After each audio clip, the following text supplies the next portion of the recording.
Hundreds of small and medium enterprises converge in the Kenyan capital, Nairobi, later this week for the SME Fest 2016. Now, the forum is a partnership with the Sino Africa Center of Excellence Foundation, who will be promoting doing business with Chinese companies as African countries work towards reducing the trade imbalance that is currently heavily lifted in favor of China.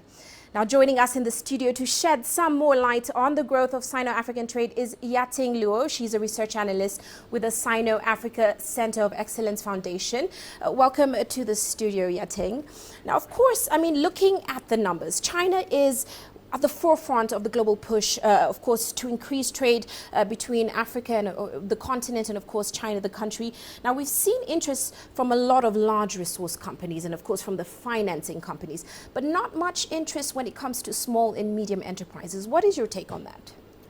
Well, actually, I think, in my personal opinion, I feel like the current interaction between Chinese and African SMEs are also very significant.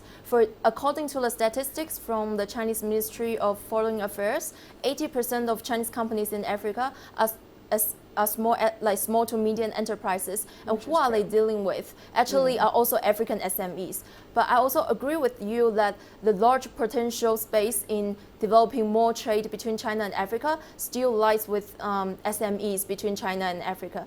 Because as inspired by the China growing abroad policy, a lot of Chinese companies are seeking to settle in Africa, and who will these companies find to, for example, provide service? So they need first service providers from law firms to human resource firms to accounting firms to even restaurants and hotel. And second of all, they need, for example, distributors for their products, like large equipment machinery companies find the foundation to look for local distributing channels.